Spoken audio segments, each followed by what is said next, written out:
Hi, salamat sa patuloy na pagsuporta sa ating channel. Ang asawa kong tinitingala ng lahat, ating subaybayan ang buhay ni Daryl Darby. Kabanata 4056. Nanginginig sa galit si Yvette at pinandilatan si Skyler.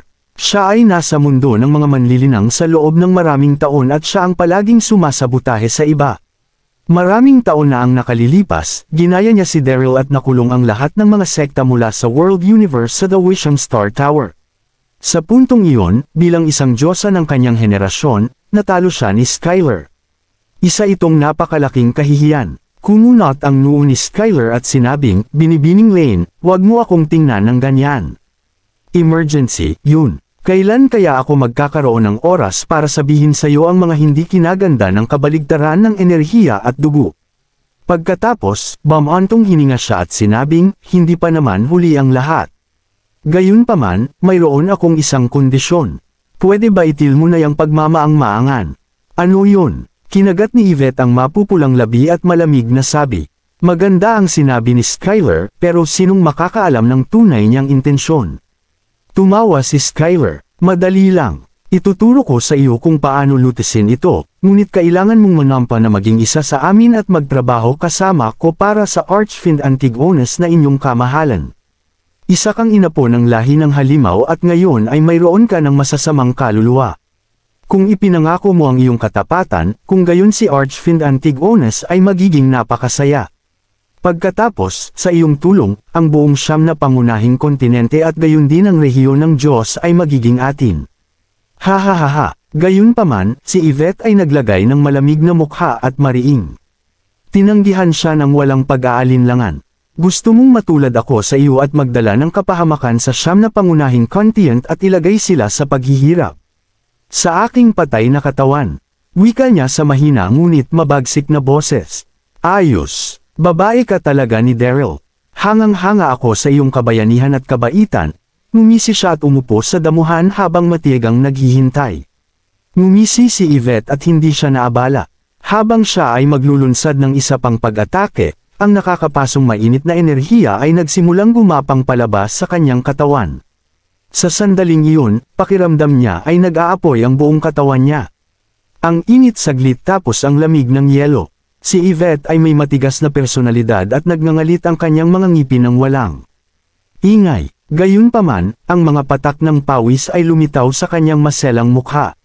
Nakarinig ng ingay, dahan-dahang tumayo si Skyler at sinabing, "Tumigil ka na sa pagpipigil. Hindi lahat ay kayang tiisin ang sakit ng pagmumultuhan ng kaluluwa ng halimaw. Bakit mo gagawin iyon sa iyong sarili?" Nanginginig ang katawan ni Yvette habang nilalabanan ang init at lamig. Nanatili siyang tahimik habang kagatlabi. "O sige, tignan ko kung gaano kakatagal." Ngumiti si Skyler at walang pagmamadali, dahan-dahan siyang naglakad at nagpahinga sa ilalim ng puno habang nakapikit. "Anong gagawin ko? Dapat ko bang gawin ang sinabi niya?" "Hindi. Ang asawa ko ang bayani ng siyam na pangunahing kontinente. Paano ako? Bubuo ng isang alyansa sa salot ng siyam na pangunahing kontinente tulad ni Skyler?" Si Yvette ay bigo at nakipag-alitan. Habang siya ay malalim na nag-iisip, siya ay nagngangalit ng kanyang mga ngipin at tiniis ang paghihirap. Nagpasya siyang ipagpatuloy ang pagpapahirap. Gayunpaman, ang pagmumulto sa kaluluwa ng halimaw ay medyo pambihira. Habang tumatagal ay mas lalong lumalalim ang sakit na nararamdaman ng kanyang katawan. Tama si Skyler, hindi kakayanin ng mga ordinaryong lalaki ang sakit. Pagkatapos noon ay tuluyan nang bumigay si Yvette. Namutla ang mukha niya at basang-basa siya sa pawis. Sa sandaling iyon, sinabi ni Yvette kay Skyler, "Skyler, maipapangako ko sa iyo, ngunit sa isang kondisyon." Natuwa si Skyler nang sa wakas ay nagsumite si Yvette. "Oo, sige, maaari akong magtrabaho para sa iyo, ngunit dapat itong maging lihim at ang aking kinaroroonan ay hindi dapat malantad," mahinang sabi ni Yvette na umuungol. Pagkatapos, tumingin siya sa ibaba at bumulong sa sarili, "Hindi ko hahayaang malaman ni Daryl. Kapag nalaman niyang kaalyansa ko si Archfiend Antigonus, iiwan niya ako." Habang nagsasalita siya, parang may sakit ang mukha niya, pero may tusong tingin sa mga mata niya. Nagpapanggap lamang si Yvette na katrabaho si Skyler, ngunit hindi niya sinasadyang sumama sa kanya. Ito ay isang paraan lamang upang makuha ang pamamaraan mula kay Skyler. Si Yvette ay isang matalinong tao at alam niyang may paghihinalaan si Skyler kapag pumayag itong magtrabaho sa kanya. Kung tutuusin, hindi naman siya ordinaryong tao. Kabanata 4057. Natuwa at nalulugod si Skyler dahil sa wakas ay pumayag na rin si Yvette. Ayos. Alam kong matalino ka. Lumalakas na ngayon ang team ni Archfiend Antigonus na iyong kamahalan. Isang matalinong pagpili na sumali sa amin. Tapos, may makahulugan siyang ngiti. Dagdag pa, lahat tayo ay mga inapo ng lahi ng Fiend at tayo ay isang pamilya. Natuwa si Skyler dahil mahalaga ang pagsanib ni Yvette kay Archfiend Antigonus. Pagkatapos ng lahat, si Yvette ay hindi lamang mas matalino. Kaysa sa iba, asawa din siya ni Daryl. Kung tutusin, hindi siya tanga. Alam niyang hindi basta-basta susuko si Yvette at malamang na magkukunwering sumuko. Gayunpaman, nang marinig niyang nagsasalita si Yvette tungkol sa kanyang mga alalahanin, agad niyang inalis ang mga kaisipang iyon. Alam ng lahat kung gaano kamahal si Yvette kay Daryl. Sa makatuwid, ang kanyang pag-aalala tungkol kay Daryl pagkatapos sumali kay Skyler ay isang bagay na inaasahan niya. Bukod dito, ipinakita niya na itinuring niya si Skyler bilang isa sa kanya sa pamamagitan ng hayagang pag-uusap tungkol sa kanyang mga alalahanin. Gayunpaman, hindi alam ni Skyler na nagpapanggap lang si Yvette. Kahit na matalino si Skyler, wala pang 6 na buwan siyang sumali sa mundo ng mga manlilinang.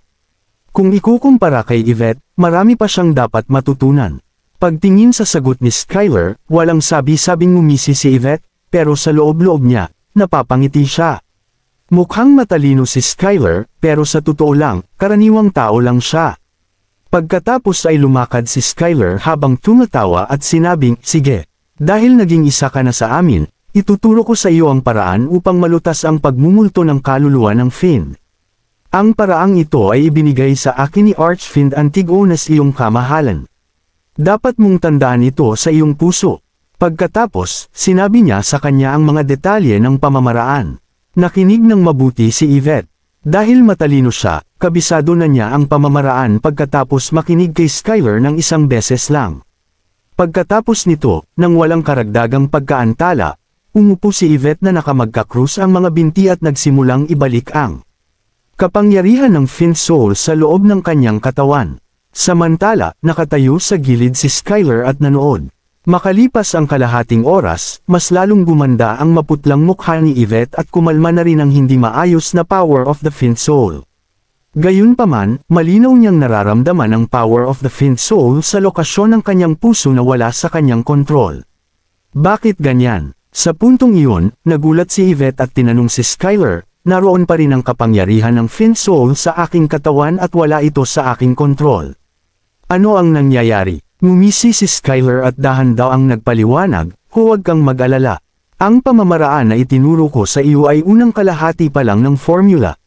Sa madaling salita, kalahati lang ng formula ang natutunan mo. Normal lang na ang power of the Fiend Soul ay hindi ganap na nasa ilalim ng iyong kontrol." "Ano?" Namula si Yvette sa mukha at nadismaya. "Skyler, nangako akong sasamahan kita pero niloko mo lang ako. Paano mo nagawa ito?" Nagalit siya sa pagiging tuso ni Skyler. Nang makitang nagagalit si Yvette, nakaramdam ng awkward si Skyler at pinilit na ngumiti. "Binibining Lane, hindi lang tayo nagkakaintindihan. Hindi ko sinasadya, pero kalahati lang ng formula ang itinuro sa akin ni Archfiend Antigonus na iyong kamahalan." Ngumiti siya at inalo siya. "Pero huwag kang mag-alala, ligtas ka na ngayon. Kapag nakabalik na si Archfiend Antigonus, ipapakilala kita. Pagkatapos, sigurado akong tuturuan kanyang mag-isa ng kalahati ng formula." Nagsalita siya ng buong katapatan at nagsasabi siya ng totoo. Itinuro lang sa kanya ni Archfiend Antigonus ang kalahati ng formula. Naisip ni Yvette na hindi mukhang nagsisinungaling si Skyler. Kinagat niya ang kanyang labi nang makaramdam siya ng panghihina. Kung ganoon ang kaso, talagang wala akong swerte. Habang iniisip niya ang sarili, umaarte siya na parang wala siyang pakialam. "Mukhang lang kita naiintindihan. Kaya, ano ang susunod para sa akin?" Habang nagsasalita siya, sa kaibuturan niya, nakaramdam siya ng pangamba. Paano kung papasukin ako ni Skyler laban sa pamilya Carter? Kabanata 4058. Ngumiti si Skyler. Hindi sa ngayon. Maaari kang bumalik sa pamilya Carter at hahanap ako ng paraan para ipaalam sa iyo ang anumang mga plano. Tumango si Yvette at nagpaalam kay Skyler. Samantala, si Daryl, si Mona at 12-dosenang mga Demon Warriors ay kanina pa naglalakad sa makadiyos na rehiyon. Sa wakas, umalis sila sa kagubatan at dumating sa isang pal-iko-likong batis. Ito ay lumaguklok at malinaw tulad ng isang kristal. Lumiwanag ang kalooban ni Daryl nang makita ito at naisip niyang sa wakas ay mapapawi na niya ang kanyang uhaw. Mula sa pagkahimatay sa sakripisyo ng dugo hanggang sa iligtas ni Mona at ng iba pa, hanggang noon, halos kalahating araw na at walang lagok ng tubig si Daryl. Siya ay labis na nauuhaw. Higit sa lahat, nabali niya ang kanyang binti at kailangan niyang ibalik ang kanyang hydration. Magpahinga na tayo. Gusto ko sanang uminom ng tubig sa tabi ng ilog, sabi ni Daryl kay Mona sabay turo sa bati sa unahan at dinilaan ang pumutok na labi. Panipi. Agad na sumimangot si Mona at naiinip na sinabi, bakit ang dami mong hiling? Pagkatapos tumawid sa ilog na ito, malapit na sila sa teritoryo ng demonyo. Tumambay ka lang dyan. Malamig at mabagsik ang boses niya. Kahit na ginamit ni Daryl ang Groot na porma sayon upang protektahan ang lahat mula sa pag-atake ng mga halimaw na lahi ng mga mandirigma, iginiit pa rin ni Mona ang kanyang pananaw kay Daryl. Para sa kanya, ang pagsasabi ni Daryl sa lahat na humawak ng sanga ng puno upang maiwasan ang pag-atake ng mga Fiend Race Warriors ay isang trick lamang at sila ay sinuwerte. Higit sa lahat, nararating na nila ang kanilang teritoryo at ayaw nang maantala pa ito ni Mona. Hindi ba siya masyadong malupit? Ni hindi niya ako pinainom ng tubig, nabigla si Daryl sa sinabi ni Mona. Kung hindi ako umiinom ng tubig ngayon, mamamatay ako sa lalong madaling panahon. Kung patay na ako, sino ang tutulong sa iyo na maiwasan ang mga masasamang mandirigma ng lahi? Sinabi niya, napaisip si Mona at kumaway sa ilang demonyo. Ang ilan sa inyo, dalhin niyo siya para kumuha ng tubig. Hindi siya handang makipagkompromiso, ngunit tama siya. Kung sakaling mamatay siya, at kung lilito muli ang mga halimaw na mandirigma ng lahi, lahat ay nasa panganib. Nang marinig ang utos, sabay-sabay na sumagot ang ilan sa mga demonyo at inihagis ang mga sanga ng puno sa kanilang mga kamay sa lupa. Oo, pagkatapos ay naglakad sila patungo kay Daryl para tulungan siya sa ilog. Tumigil kayo, sigaw ni Daryl. Lahat, pati si Mona at ang mga demonyong nakapaligid sa kanya, ay natigilan sa boses na iyon. Pagkatapos, mukhang hindi nasisiyahan si Mona at sinabi kay Daryl, nababaliw ka na ba? Ano ang sinusubukan mong gawin? Habang nagsasalita siya ay pinandilatan niya ng mata si Daryl at hindi niya maitago ang inis na nararamdaman nito sa kanya. Nakakainis naman tong lalaking ka. Kung hindi ko sinabi sa kanya na ako ang bahala sa kanya, iniwan ko siyang mag-isa dito. Nanatiling kalmado si Daryl matapos sawayin ni Mona at tumawa. Miss Mona, huwag kang magalit. Wala akong ibig sabihin dito. Tingnan mo ang lugar na ito, napakalawak. Kung malapit lang ang Fiend Race Warriors, madali nila tayong mapapansin. Pagkatapos, huminga siya ng malalim at itinuro ang mga demonyong nasa malapit. Hindi nila dapat bitawan ang mga sanga ng puno at dapat laging tumayo ayon sa naunang pagkakasunod-sunod. Nabawasan ang galit ni Mona at kumaway siya sa mga demonyo. Narinig mo ba siya? Huwag mong itapon ang mga sanga ng puno at tumayo ayon sa iyong mga posisyon. Pagkatapos, lumingon siya kay Daryl at sinabing, kung ganoon, maaari kang pumunta sa ilog para uminom ng mag-isa. Gayunpaman, tumayo si Daryl at sumandal sa isang puno, ngumisi kay Mona. Bagamat bata pa siya at medyo bastos ang personalidad, mayroon siyang maselang katangian at magandang figure. Kayang-kaya niyang lokohin ang mga lalaki, lalo na pagkatapos maglakad sa kagubatan ng kalahating araw. Siya ay may malarosas na pisngi at ang pawis sa kanyang noo ay medyo kaakit-akit. Hindi natuwa si Mona sa tingin ni Daryl sa kanya at napasigaw, anong tinitingin-tingin mo? Hindi ka ba kukuha ng tubig na maiinom? Bilasan mo. Ngumiti si Daryl at tinuro ang putol niyang binti. Binibining Mona, tingnan mo ako. Paano ako pupunta sa ilog ng mag-isa? Kabanata 4,059. Habang nagsasalita si Daryl, sumandal siya sa puno at umasa sa isang paalang. Siya ay lubos na napahiya.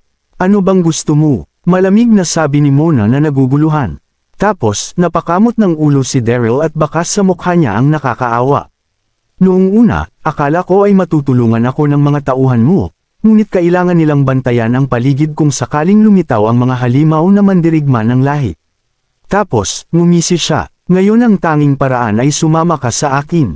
Dapat mong malaman, ang Groot na pormasayon na na-deploy ko ay nangangailangan ng 36 na tao. Mayroong 36 sa iyong mga tauhan at wala sa kanila ang dispensable. Kaya, binibining mo na, kailangan kitang problemahin.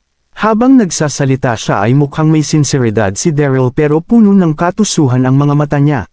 Sinadya niya iyon. Ang Groot na pormasayo na na-deploy ng mga nakapaligid na mga Demon Warriors ay nangangailangan ng direksyon ni Daryl, na patuloy na nagbabago ng mga posisyon, upang ito ay gumana.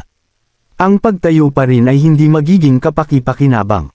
Ang intensyon ni Daryl ay turuan ng leksyon si Mona. Siya ay matigas ang ulo, pabago-bago, at walang galang sa iba. Matagal nang hindi nasisiyahan si Daryl sa paulit-ulit niyang pang-aalipusta at pangungutya sa kanya. Naghiyawan ang mga tao sa paligid nila sa narinig. Dose-dosenang mga mandirigma ang nakatitig kay Daryl, nagulat at naguguluhan. Ang katapangan naman ng lalaking ito. Paano niya sasabihin kay Binibining Mona na pumunta sa ilog kasama niya? Kasabay nito ang panginginig ni Mona na namula ang mukha at sinama ng tingin si Daryl. Dream on. Sino ka para sabihan akong pumunta sa ilog kasama mo? Siya ay labis na nagalit. Si tatay ang kilalang White Tiger kind at anak niya ako. Paanong sasabihin sa akin ng lalaking ito na bali ang paa, na nakasuot ng punit-punit na damit, at mukhang mas masama kaysa pulubi, na pagsilbihan siya. Lalong nagalit si Mona at sinigawan si Daryl, pumunta ka nga mag-isa. Ang lakas ng loob mong sabihan ako na sumama sayo. Kinaikit ni Daryl ang kanyang mga mata. Huwag kang masyado bang magpakapagod. Sinasabi ko lang, paano ko sasabihin na pagsilbihan mo ako? Habang nagsasalita siya, binali niya ang isang sanga ng puno sa kalahati at ginawa itong tungkod. Pagkatapos ay gumalaw-galaw siya patungo sa ilog. Gayunpaman, mabagal ang kanyang paglalakad dahil isa lang ang paa niya. Pagkaraan ng ilang hakbang, huminto si Daryl at napaungol. Isa akong walang kwentang lalaki na bali ang paa. Natatakot ako na kailangan kong maglakad ng medyo malayo para lang makakuha ng tubig. Ako maswerte ako kung makainom ako ng kahit anong tubig. Paano kung habang umiinom ako, lumitaw ang mga masasamang mandirigma ng lahi? Pagkatapos, lahat tayo ay makulong.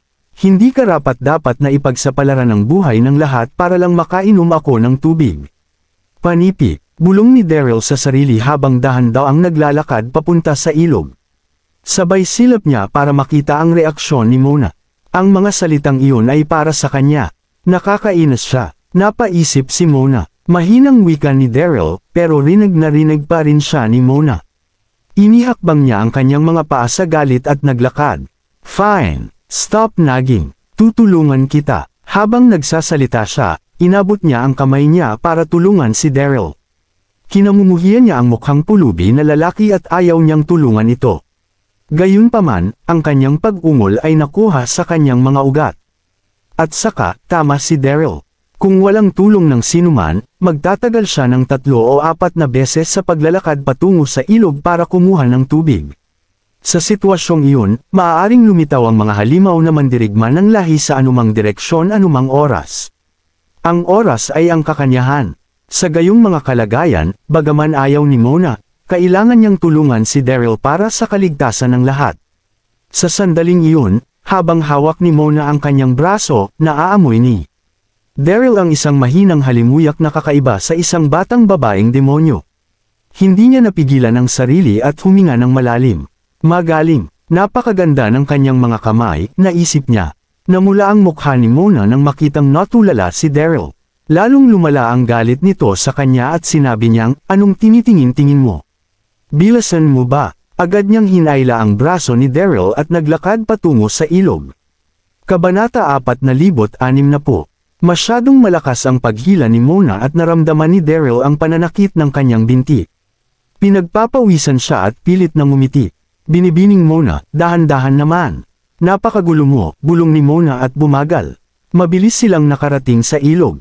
Malamig na udyok ni Mona, kumuha ka ng tubig. Bilasan mo na, hinihintay ka na ng lahat. Habang nagsasalita ito ay kinukutsa niya ito ngunit kasabay nito ay gamaan ang loob niya na sa wakas ay dinala na niya ang walang kwentang lalaki sa ilog. Tapos, tumawa si Daryl at nakakatakot ang itsura niya. Binibining Mona, kailangan ko ng isa pang pabor. Ano ito? Malamig na sabi ni Mona. Napakamot ng ulo si Daryl at tusong ngumiti. Hindi ako makayuko sa kalagayan ko ngayon at hindi ko maabot ang tubig. Kailangan kong tulungan mo akong sumalok ng tubig. Tulungan kitang sumalok ng tubig. Napakunot noo si Mona at sa loob-loob niya, namamrobal mo na siya. Gayunpaman, tumahimik siya at tumingin sa paligid. Wala naman dito. Ano ang dapat kong gamitin sa pagsalok ng tubig para sa iyo? Tinuro ni Daryl ang mga kamay niya. Madali lang yan. Gamitin mo lang kamay mo tapos pakainin mo ako. Habang nagsasalita siya, pinunasan niya ang pawis sa noo at hinihimok, bilasan mo, binibining Mona. Muntik na akong mamatay sa uhaw. Nanginginig si Mona at puno ng galit ang kanyang mga mata. Lalong nagiging katawa-tawa ang lalaking. Ito, kinailangan kong tulungan siya sa ilog, at ngayon kailangan ko siyang pakainin gamit ang aking mga kamay. Ang lakas ng loob mong isipin iyon. Sabay tingin ng mga demonyo kay Daryl habang nagbubulungan. Ang lakas ng loob niyang. Ang lakas ng loob niyang utusan si binibining Mona na painumin siya ng tubig gamit ang kamay nito. Paano niya nagawang asarin si binibining Mona? Malalagot talaga siya. Malalim ang usapan ng lahat at unti-unting namula si Mona. Agad niyang binitawan si Daryl at sinabing, huwag mo akong sisigarin. Dinala na kita sa tubig. Problema mo na ang hindi maabot ang tubig. Pwede bang tigilan mo na yung mga pang-uutos mo? Pagkatapos, tumalikod na siya para umalis. Dahil sa biglaang paggalaw nito ay nawalan ng balanse si Daryl at muntik na itong matamba. Buti na lang at mabilis siyang kumuha ng kahoy na stick at nabawi ang balanse. Tapos, mukhang galit na sabi niya kay Mona, ito na yata ang kapalaran ko, ayos lang. Hayaan mo na lang akong mamatay sa uhaw. Hindi naman big deal kung patay na ako. Sayang lang at hindi kita matutulungan, lahat ay bumalik sa iyong teritoryo. Agad na tinapakan ni Mona ang kanyang mga paa at nagmamadaling bumalik. Ikaw. Pagkatapos ay sumalok siya ng tubig sa ilog at dinala kay Daryl. Ayos lang, gupitan ang dumi at uminom ng tubig bilis. Sa puntong iyon, gusto ni Mona na patayin si Daryl. Wala siyang pagpipilian dahil naalala niya na sinabi ng kanyang kapatid na protektahan siya. Higit sa lahat, siya ay isang maparaan na tao. Pinahawak niya sa kanyang mga tao ang mga sanga ng puno sa kanilang mga kamay upang maiwasan ang mga masasamang mandirigma ng lahi. Ano kaya ang mangyayari sa kanila kung talagang mamamatay siya sa uhaw? Nang mapansing nakikipagkompromiso si Mona sa kanya, lumiwanag ang kalooban ni Daryl at ngumisi siya. Pagkatapos ay sumandal siya at uminom ng ilang lagok ng tubig. Nabuhayan siya ng loob at mas maganda kaysa dati. Maraming salamat, binibining Mona, nakangising sabi niya. Gayunpaman, nagpout si Mona at naiinip na sinabi, itigil mo na yang walang kwentang bagay. Ngayong nakainom ka na ng tubig, oras na nating ipagpatuloy ang ating paglalakbay. Sige, tumawa si Daryl at nagpatuloy sa paglalakad sa tulong ni Mona. Gayunpaman, nakarinig sila ng mga yabag mula sa malapit na kagubatan at malakas ang tunog nito. Lahat, pati si Mona at ang mga demonyo, ay nagulat at kinabahan. Paano nakahabol ang mga masasamang mandirigma ng lahi? Gayunpaman, hindi nagtagal, kumalma na si Mona. Napagtanto niya na ang mga tao na nakapaligid sa kanya ay may hawak na mga sanga ng puno at kahit na naruroon ang mga mandirigma ng lahi, hindi nila ito mapapansin. Pagkatapos ay tumakbo siya patungo sa kagubatan. Sabay taas ng ulo ni Daryl at tumingin. Nakita niya ang libu-libong mga lalaki na umaakyat mula sa kagubatan ng napakabilis. 2. Continued. Maraming salamat po, mga kamaster. Paki-subscribe and hit the notification bell para sa susunod nating kabanata.